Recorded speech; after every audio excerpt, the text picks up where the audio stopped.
Good morning. My name is Tanu Sharma. I read in class 7th. My topic name is rainwater harvesting. I made rainwater harvesting with my friends. Let's explain this model. How does it work?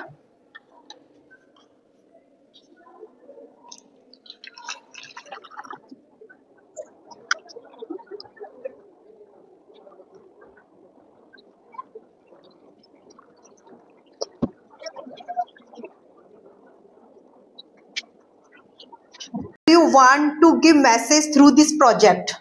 I want to give message to the people to store and save water for future use.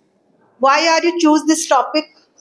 This topic is very simple and easy, and I interested in this topic. What is water harvesting? Rain.